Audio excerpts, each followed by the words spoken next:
product provided by Nintendo. The Legend of Zelda Skyward Sword, the most polarizing of all the 3D Zelda games, and for 10 years it has been the prime example and subject of jokes of everything that was wrong with the Zelda franchise before Breath of the Wild. So does Skyward Sword HD improve this controversial Zelda, or is it a lazy remaster that leaves too many of the original issues intact and isn't worth $60? Let's find out through this brutally honest review after you've made sure to like this video, subscribe and press the notification bell to get us past 300,000 subscribers and unlock our big Switch OLED giveaway. 5 Zelda categories: story, gameplay, dungeons, bosses, music, and controls. Let's begin. The story. The story of Skyward Sword HD is the origin story of the hatred of its main villain, the royal blood of Zeldas, and the spirit of the heroes. Without exaggerating, after replaying this story once again, I have this to say. It is still, until at least Breath of the Wild sequel, the best Zelda story written by director and writer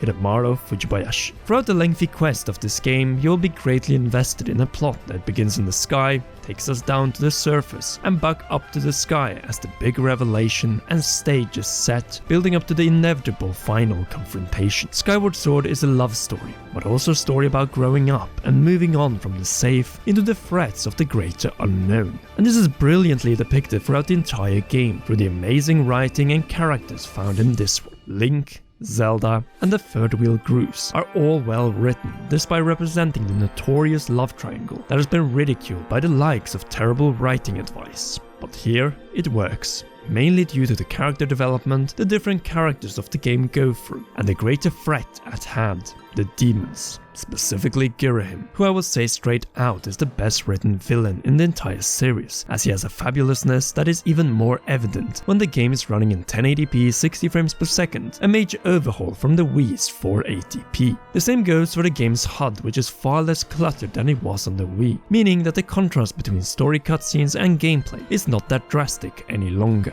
If you want to play Skyward Sword HD solely for its story, then do it, as the writing and characters are this game's greatest aces.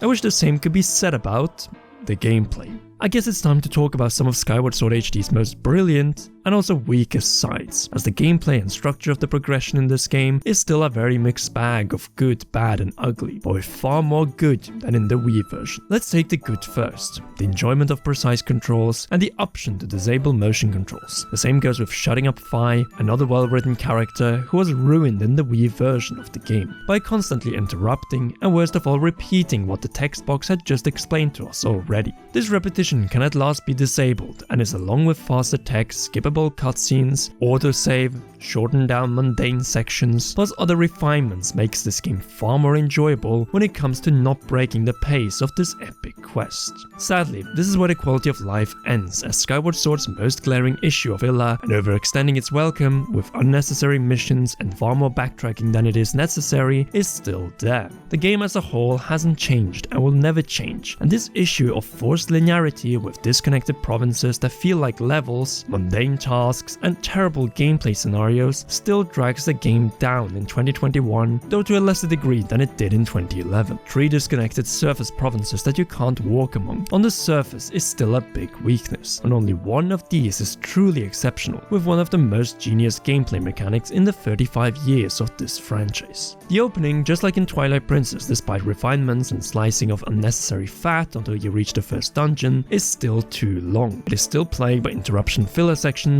and way too long gaps from the second to the last dungeon. I'm not going to go into specifics, but the hours spent in the specific act of the story is the final of so many prior roadblocks that prevent so many players from reaching the incredible climax. Interruptions occur in the most emotional of moments and breaks the pace, which is all over the place, also in this ultimate HD version of the game. And sadly, one boss is at fault here, which brings us to the dungeons and bosses. Skyward Sword HD has some of the most well-balanced dungeons in the Zelda series, but also the most unbalanced boss fights in the same series. It speaks volumes when one of the temples in this game is my favorite Zelda dungeon of all time, and there are several additional ones that are way up there with some of the best in the series, due to their unique and creative puzzle, design, and themed settings. The first 3 dungeons are not as spectacular, but they are also a great time, with classic Zelda themes that match the theme of the province they are in. But yes, certain provinces and dungeons in these are better than others. The same goes for the bosses, only that here, there are some real stinkers. It all starts really fresh in the opening 3 dungeons, but then some way into the next act after these, there are some bosses that rightfully have deserved spots on the worst Zelda bosses of all time lists.